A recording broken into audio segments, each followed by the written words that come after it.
Muy buenos días. Damos las gracias a la Dirección del Deporte Universitario por permitirnos este espacio en el consultorio médico deportivo. El día de hoy tengo el gusto de presentarles al doctor Néstor Jaime Solís Flores, que es residente de primer año de la especialidad de Medicina de la Actividad Física y Deportiva, el cual tratará con nosotros enfermedades asociadas al calor. Buen día, doctor, y bienvenido. ¿Qué tal, doctor? Buenos días. Muy bien, pues de nuevo muchas gracias por este espacio tan importante para comentar temas como este. Entonces, a pesar de que es invierno en muchas ciudades del país, incluso en otros países, sabemos que en la mañana y en la noche hace frío, sin embargo en la tarde sale el sol. Y en muchos lugares, pues la temperatura sí llega a los 25, 28 grados centígrados. Entonces, si la exposición eh, al ejercicio en cuanto a tiempo e intensidad son importantes y además le agregamos una mala hidratación, de lo cual hablaremos a continuación, pues sí puede ocurrir una enfermedad por calor. Entonces, de ahí la importancia. Entonces, las enfermedades por calor o asociadas al calor son un espectro de síndromes, los cuales resultan de una, digamos, desregulación población en personas que están expuestas en estos ambientes. Entonces tenemos una clasificación de cuando estas enfermedades ocurren de manera pasiva y activa. En este caso vamos a tomar en cuenta las actividades, los deportes. Entonces aquí entran dos factores muy importantes. Por una, los factores asociados al mismo individuo, que ahorita vamos a hablar de los factores de riesgo, pero también los factores asociados al medio ambiente, que aquí entra principalmente la temperatura y la humedad relativa. Entonces, ¿en quién ocurre más esto? Hablando de epidemiología, vemos que ocurre en deportistas, en atletas que hacen ejercicio o deporte principalmente pues al aire libre. Por ejemplo, ciclistas, personas que hacen carrera, principalmente maratón. Obviamente ellos tienen un tiempo de exposición muy importante, así como otros deportes como fútbol, soccer o fútbol americano en fútbol americano, más que nada porque están expuestos al sol y por el tipo de ropa que tienen, el casco, muchas prendas, lo cual aumenta el calor corporal. Se ha visto que ocurre más en atletas a nivel tanto colegial como universitario, incluso más que en atletas de élite, y esto debido a que estos últimos, digamos, tienen más experiencia, tienen más educación, hacen con un gran plan sus labores deportivas, entonces, digamos, se hace más prevención. Pero justo para esto es este tipo de pláticas, para eh, comentarle a la otra población y también prevengan este tipo de enfermedades. Se ha visto que ocurre más en hombres que en mujeres y la edad en la que se ve más comúnmente es de 15 a 19 años. Como les comentaba, a pesar de que es invierno, aún pueden ocurrir estas enfermedades. Sin embargo, agosto, meses de verano, son en donde es más prevalente que ocurra este tipo de lesiones. Ahora, eh, pues esto es muy interesante. Según la epidemiología y las investigaciones, se menciona que un aumento de solo 1 grado centígrado aumenta 11% de riesgo de presentar una enfermedad asociada al calor. Y más si le sumamos lo de la humedad relativa que ahorita vamos a mencionar. De 1975 hasta el 2005 se ha duplicado la fatalidad de estos eventos, y esto porque más gente practica deporte.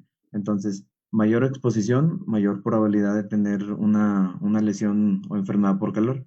Se mencionan 1.6 casos por cada 100.000 sujetos expuestos, y pues es importante que es la tercera causa de muerte en atletas colegiales. Es infrecuente, pero cuando ocurre, pues es la tercera causa. Ahora es lo que les comentaba. Hay factores de riesgo intrínsecos que estos son propios del individuo. Ya mencionábamos la edad, el consumo de alcohol, esto debido a que la persona tiende a deshidratarse más, eso es fisiológico, además de que tiene pues una menor toma de decisiones acertadas. Enfermedades comórbidas como diabetes mellitus, hipertensión arterial, obesidad, que la persona no tenga una buena hidratación, que no esté aclimatado, y esto de aclimatado principalmente en personas que van a competir, en un lugar en el que su cuerpo no está adaptado a tener un rendimiento, que tengan una enfermedad febril, o sea, ya desde la base de la fisiología de la persona ya tiene un aumento de la temperatura, medicamentos, ahorita los veremos, insomnio y mala condición física. Por otra parte, los extrínsecos son cosas que podemos o no cambiar. Por ejemplo, el nivel de la actividad que se va a realizar, el tiempo de la actividad a mayor probabilidad. Que no haya una buena accesibilidad a líquidos para hidratarnos. Ahora sí, lo que mencionaba, la temperatura y la humedad, que pues eso es propio del ambiente. Tener equipo pesado inadecuado, era lo que les comentaba del fútbol americano. La infraestructura del lugar en donde se va a llevar a cabo la competición. Eh, y bueno, que no hayan buenos descansos en la actividad a realizar.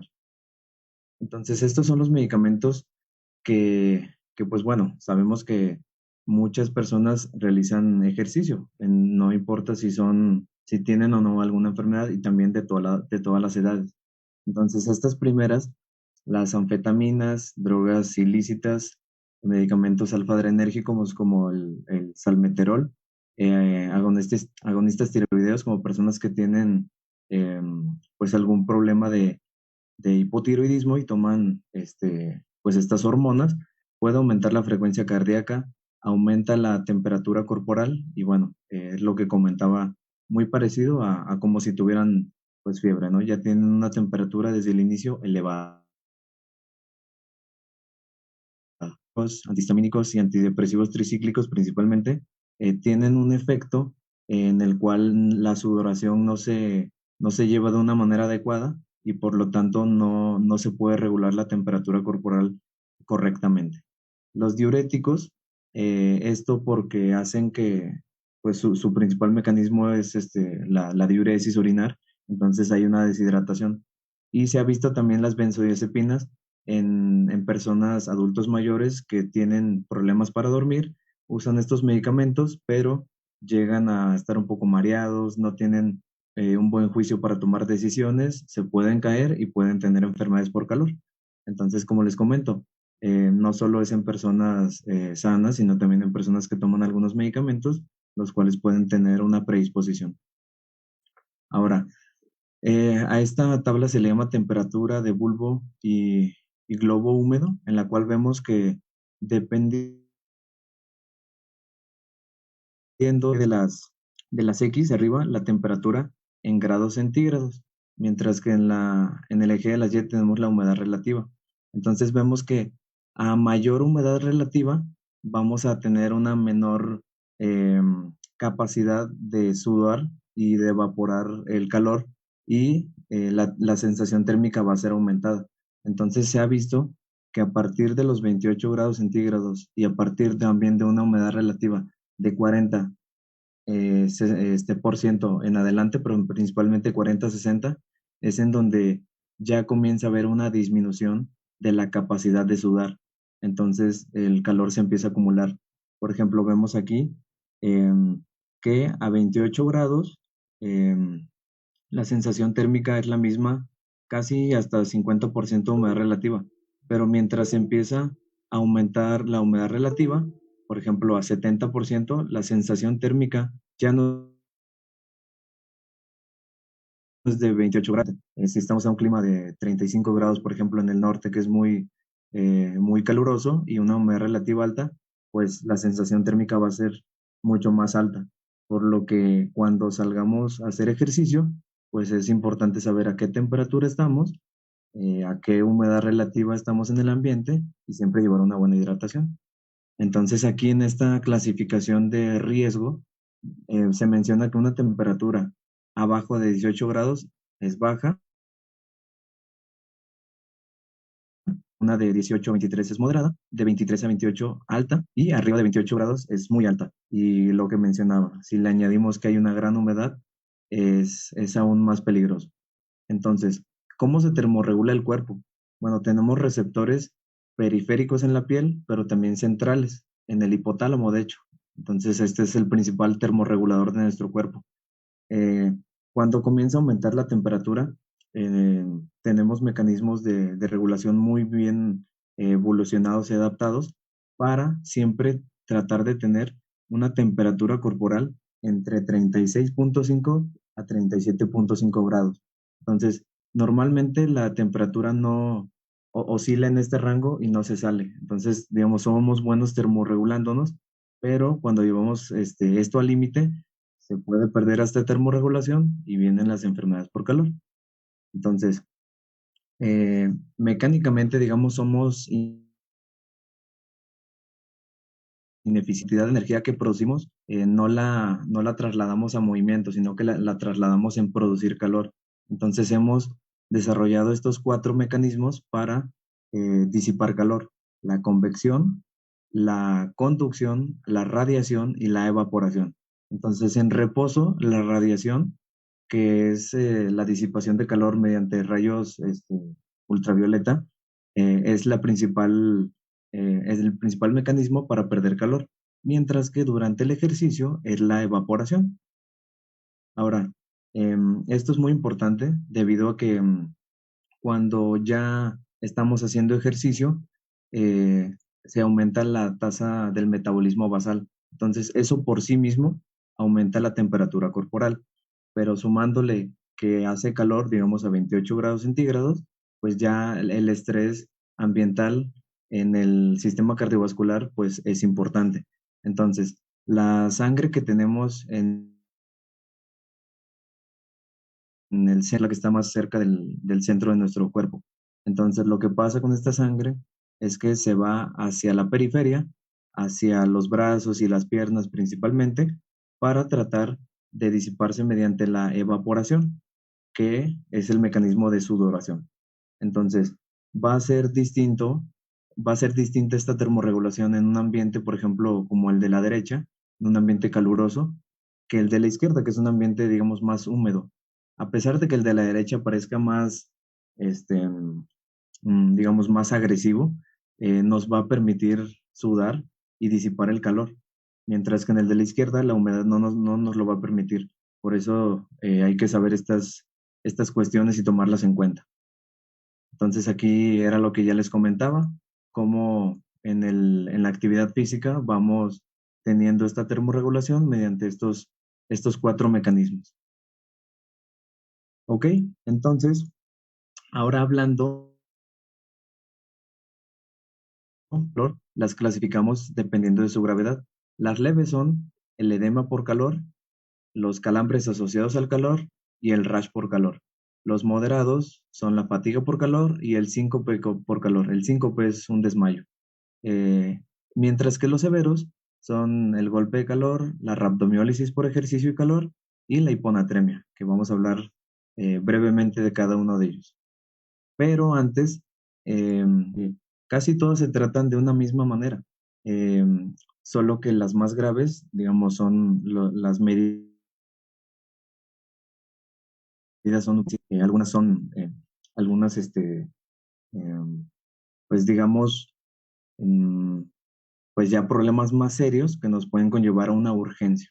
Entonces, las estrategias generales son la aclimatación al calor, esto principalmente en personas que se dedican a competir. Entonces, ellos deben de tener cierta duración, intensidad y exposición al calor. Se mencionan 2 semanas con exposición al calor de una manera paulatina. Y lo más importante que nos debemos de llevar de esta plática es el mantenimiento hídrico. Siempre debe de haber una buena disponibilidad de bebidas, siempre debe haber un monitoreo personal del estado de hidratación. Hay maneras muy sencillas de hacerla, hasta unas más complejas que hoy en día Gatorade nos ofrecen. La preparación en el campo. Debe haber disponibilidad de personas que sepan tratar estas enfermedades, sombra de una buena ventilación y del monitoreo tanto del mismo atleta, de su temperatura, pero también del medio ambiente. Esto puede ser mediante, bueno, esta medida es muy específica, el bulbo y globo húmedo, pero simplemente con saber a qué temperatura estamos y a qué humedad relativa. Se recomienda que haya un plan de emergencia bien escrito y bien establecido, que haya educación tanto de los atletas como del staff encargado de los eventos, cuando una persona de 19 años, joven, sin enfermedades, a una persona pues que ya tiene 50, 60 años, que toma ciertos medicamentos. Entonces, acá son el itinerario de actividades y mantener una buena condición física.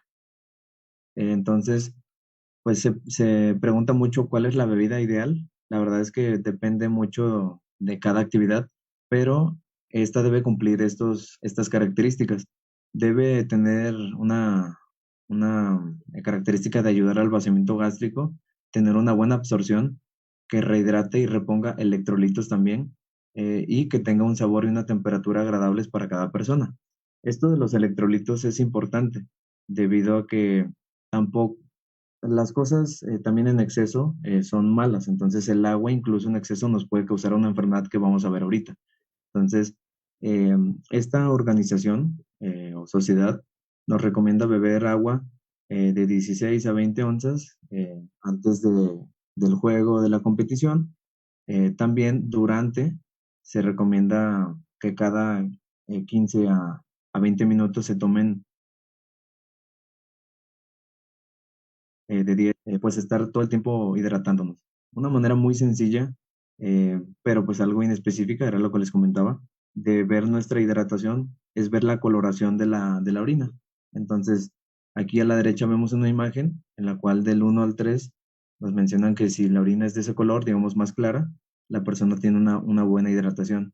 Mientras que si la orina ya llega a ser más concentrada, más amarilla, nos hablaría que el sujeto no está hidratado lo suficiente. Y el 7 y el 8 pues ya nos hablaría de una deshidratación. Pero bueno, no solo nos debemos fiar del color de la orina, sino también de los signos y síntomas que tenga el atleta, el paciente y lo que nos refiera.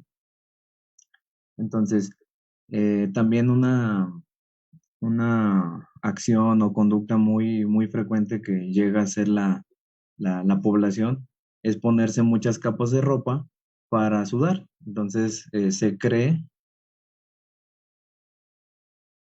o se tiene adelgaza y la realidad es que no. Lo único que pasa es que si nos ponemos muchas capas de ropa y la típica bolsa que va en el exterior, lo único que va a pasar es que vamos a crear más calor corporal, nos vamos a deshidratar y pues puede ocurrir una enfermedad por calor. Más si no estamos hidratándonos, justo por esto, ¿no? De que creemos que sudar mucho nos va a hacer bajar de peso cuando no es así. Ok, entonces ahora sí ya eh, una vez hablado de qué son las enfermedades por calor, los factores de riesgo y las medidas de prevención, vamos a hablar de cada una. Tenemos primero el edema por calor. Entonces aquí, digamos, es una cuestión pues que se quita solita, es algo muy, la verdad, muy ameno, no pasa nada, pero principalmente en las extremidades inferiores, en los pies, pero también en las manos, se ve que hay un edema. Esto es importante, el paciente, si no tiene una enfermedad cardíaca o renal de base, pues no nos preocupa mucho, pero si sí la tiene, compensación de una de estas enfermedades. Ocurre generalmente en personas de edades más avanzadas y bueno, el tratamiento es muy sencillo. Si lo detectamos, primero hay que retirar a la persona del lugar en donde está, llevarlo a una sombra, darle agua y elevar los miembros inferiores con algún objeto, como se ve en la imagen. Aquí lo importante es que no hay que dar diuréticos, no porque haya edema, hay que dar algún diurético para digamos, eliminar ese exceso de líquido que está, porque el diurético lo que haría solo sería deshidratarnos. Tenemos también algo muy frecuente que son los calambres asociados al calor, en los cuales las personas refieren a un espasmo muscular doloroso. Los músculos en donde principalmente ocurre esto son los cuádriceps, los músculos que están en la parte anterior del muslo, los que están en la parte posterior del muslo, que son los isquiotibiales o isquiosura, los gastrocnemios y también los abdominales. Los pacientes refieren una piel fría pero hidratada, su temperatura corporal es normal, eso es importante, y el tratamiento es muy similar al anterior, nada más que aquí sí tenemos que añadir el que el paciente descanse, se estire y tenga una reposición oral de líquidos y electrolitos. Esto es muy importante debido a que se cree que estos calambres ocurren por una disminución de potasio. Entonces la gente lo que llega a hacer es tomar o comer plátano o tomarse pastillas de potasio. La realidad es que sí ocurre por un desbalance hidroelectrolítico. Esa es la primera, digamos, es una hipótesis porque no se sabe exactamente por qué ocurre esto, pero el principal electrolito en todo caso sería el sodio, no el potasio. Entonces solamente el paciente tendría que, como ya mencionamos, retirarse de donde está haciendo ejercicio, descansar, estirarse, estar en la sombra y reponer líquido, el rash por calor. En este el paciente tiene pápulas y pústulas rojas en áreas en donde se expone al sol, como el cuello, brazo, tronco, axila, espalda. Y bueno, esto se ha visto que tiene alguna asociación con personas que ya tienen algún antecedente de alergias o atopia. El tratamiento, muy similar, es enfriar al paciente, llevarlo a una zona con sombra y la mayoría de las veces se quita solo. Cuando no se quita solo, bueno, habría que consultar y a veces se da algún esteroide local que quita, que quita esta inflamación, digamos. Ahora, hablando ya de las moderadas, en las cuales pues hay que parar un poquito más las antenas, es el síncope por calor. Cuando una persona ya se desmaya, pues sí hay que tener mucho cuidado por qué se desmayó. La mayoría de las ocasiones se menciona que es por una causa, una disautonomía o un mareo, digamos, ortostático, una pérdida transitoria de la conciencia. Entonces el paciente, digamos, se desmaya, pero recupera rápido la conciencia. Pero como mencionaba, hay que descartar otras causas. Em, Hay que llevar al paciente a la sombra y hay que valorar cómo vamos a hidratar al paciente, porque pues si está desmayado, no puede tomar agua bioral, entonces habría que ver si que se despierte o si no llevarlo al hospital y bueno, hacer un enfriamiento por ventilación. La fatiga por calor, esta entidad ya hay que tenerla, digamos, muy en cuenta porque es como el paso previo al golpe por calor. Entonces aquí el paciente refiere que le duele la cabeza, ya empieza a tener signos y síntomas más generales, empieza a tener náusea, vómito, incluso diarrea, calambres, y aquí lo importante es que la temperatura ya cambia. Entonces, si nosotros vemos que el paciente está teniendo estos signos y síntomas y temperatura entre 38,3 pero abajo de 40, pues es un diagnóstico de fatiga por calor. Entonces ya estamos hablando que el paciente ya no pudo tener una buena termorregulación, lo cual llevó a que la temperatura se saliera del rango normal, el cual mencioné ahorita.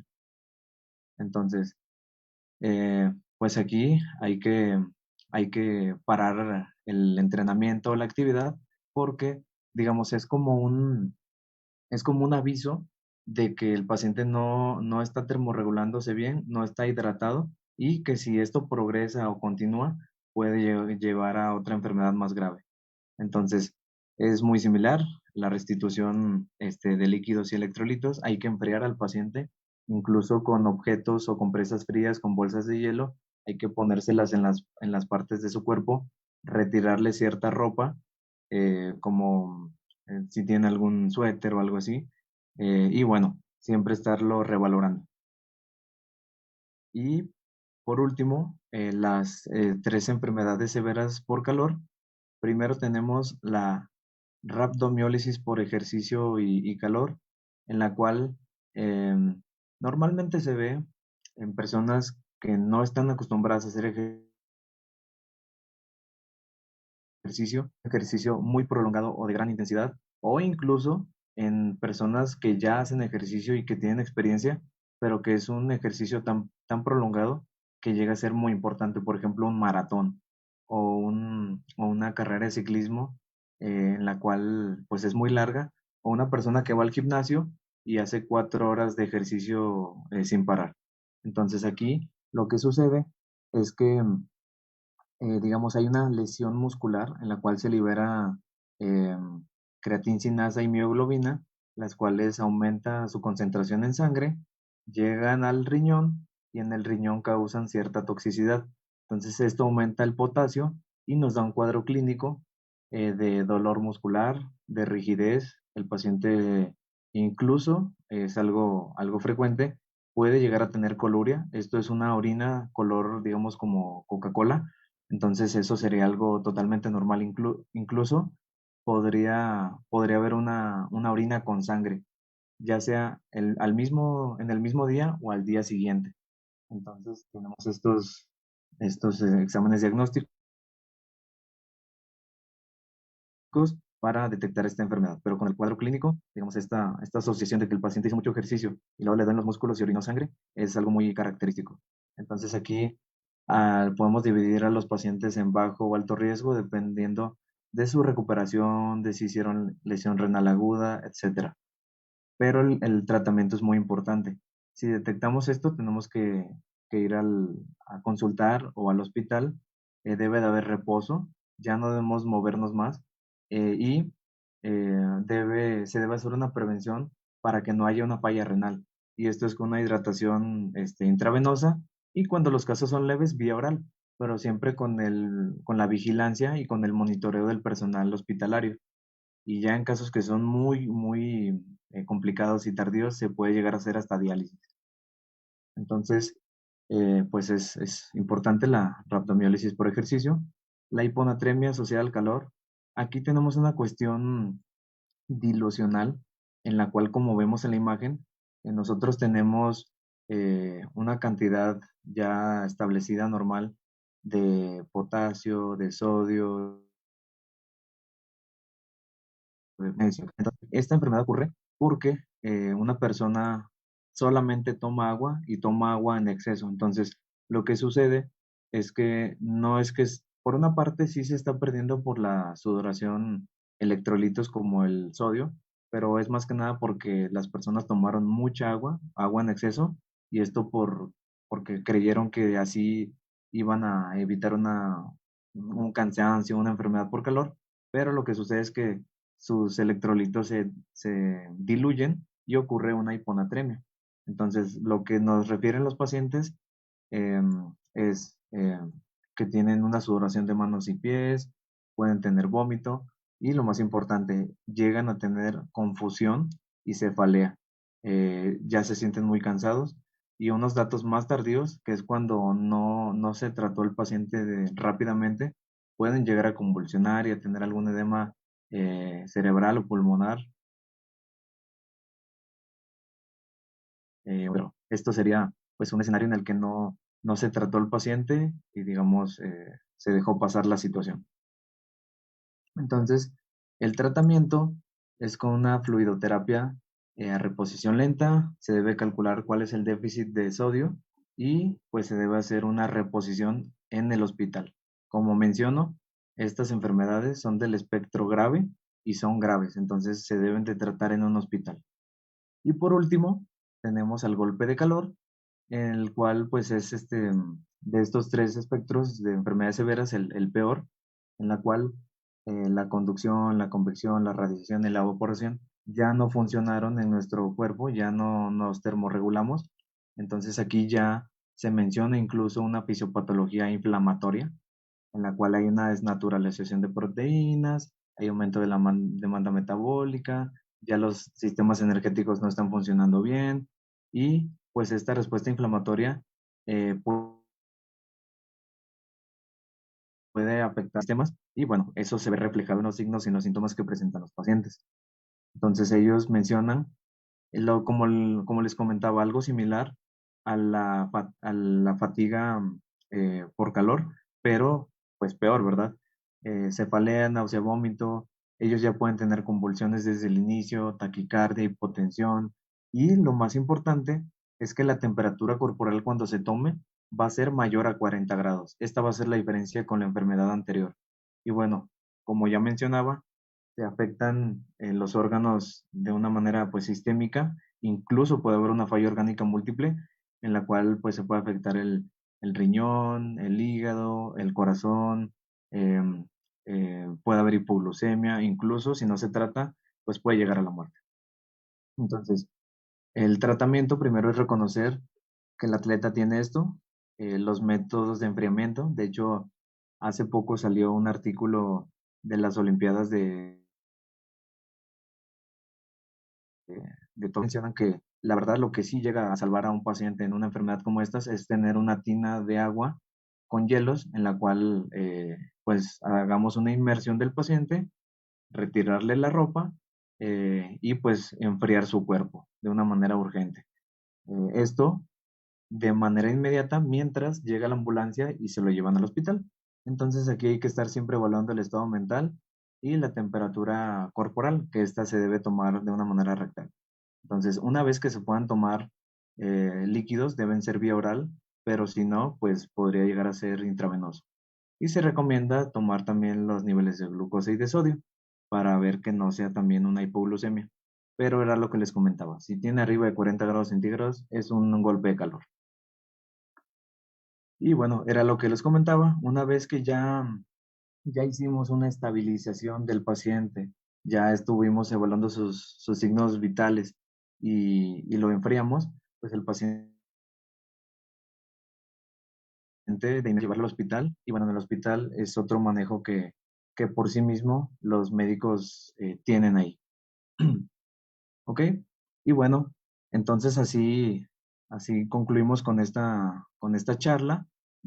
Como un resumen, pues vemos que hay enfermedades de un espectro leve, un espectro moderado y un espectro severo. Y bueno, lo importante es que hay que prevenirlas.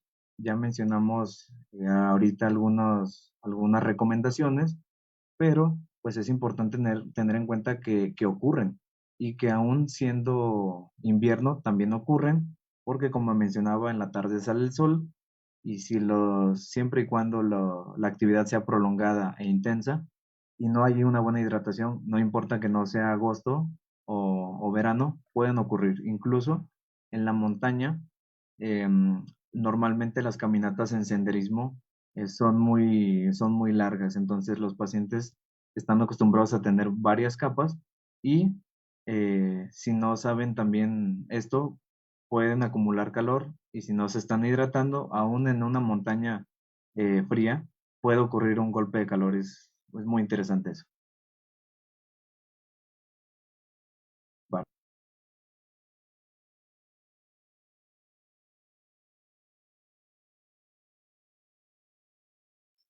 Muy bien, doctor, muchas gracias. Es un tema muy interesante y además muy frecuente, ¿no? Sobre todo ahora que se organizan carreras y maratones en muchos lugares. Uno de ellos es Mazatlán, por ejemplo, y que pues la humedad es muy alta, humedad relativa, el calor, y bueno, este padecimiento pues, se hace muy generalizado y frecuente.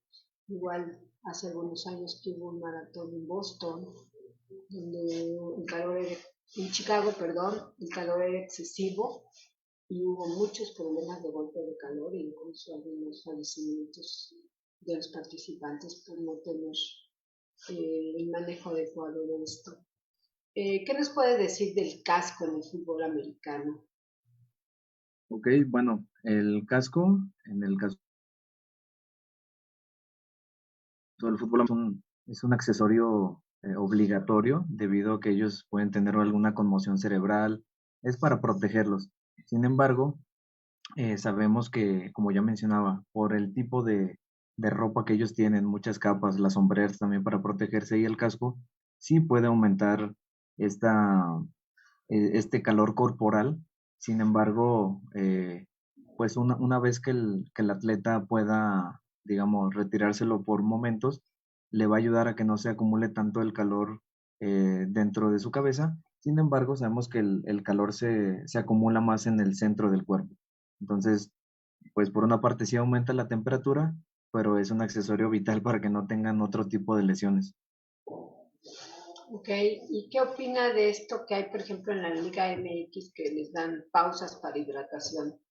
¿Son adecuadas? Sí, sí, de hecho, antes yo recuerdo que no se hacía, entonces esto se me hace un cambio muy importante. Les da un poquito tiempo, pero pues en esos momentos tienen la oportunidad de tomar líquidos fríos, incluso puede que no solo sea agua, sino también alguna bebida pues ya más específica como electrolitos o Gatorade. Y pues sí, ese tipo de acciones previenen enfermedades por calor, que pues como sabemos los atletas al estar tanto tiempo en exposición al calor, pero también la misma actividad física ya mencionaba, somos metabólicamente ineficientes y mecánicamente la mayor parte de la energía que producimos se hace calor, no movimiento. Entonces sí, ellos al estar en sus actividades pueden tener enfermedades por calor y ese tipo de pausas son muy importantes en ellos. Y también en eventos como maratones, ¿no? Que cada cierta distancias también hay agua, hay un poco de comida, son vitales. Sí, definitivamente que, sobre todo en ciertos climas, es muy necesario que paren el partido para que los deportistas se hidraten. Y bueno, esa es la contraparte, ¿no? Hay muchos deportistas de fin de semana, amateurs, que van al gimnasio, que no sudan en lo absoluto, pero eso sí tiene su Gatorade. ¿Es recomendable tomar estas bebidas rehidratantes o podemos con solo agua Eh, tener los requerimientos? claro, bueno, eso va a depender de qué actividad es, de cuánto dura y a qué intensidad se está llevando a cabo. Así como ya mencionábamos ahorita, si es dentro o fuera de una instalación, y si es afuera, tomar en cuenta la temperatura corporal, perdón, la temperatura ambiental y la humedad relativa. Entonces, en este caso, si son actividades leves, de corta duración, que no conllevan un gasto energético importante, pues puede que con agua basten, pero muchos deportes sí requieren de muchas de estas características que acabo de mencionar. Entonces, en esta sí se recomendaría que las bebidas tengan, porque si no era lo que mencionaba, si las personas van a hacer una actividad larga y solamente están tomando agua, pueden diluir las moléculas que tenemos, principalmente electrolitos, y puede ocurrir lo que ya mencionábamos de la hiponatremia por ejercicio. Además, también los calambres por calor. Entonces sí se recomienda que si la actividad es larga e intensa, sí consuman esas bebidas hidratantes, pero tener mucho cuidado de que tomen bebidas energéticas como tipo Red Bull, este tipo de bebidas que tienen taurina y o cafeína que pueden aumentar pues mucho la frecuencia cardíaca y la temperatura corporal. Entonces ahí sí no recomendaría mucho que tomen ese tipo de bebidas, pero Gatorade, Electrolyte, eso sí. Claro, una cosa son las bebidas rehidratantes y otra las bebidas energizantes, ¿no? Sí, así es. No se confundan y bueno, lo otro es tomar agua. Entonces, para cada una hay una indicación específica y bueno, hay que hacerlo con toda la precaución siempre. Muchísimas gracias, doctor, le agradezco y le damos las gracias nuevamente a la Dirección del Deporte Universitario por permitirnos este espacio y los esperamos en un próximo programa. Muchísimas gracias. Muchas gracias, doctora. Buen día.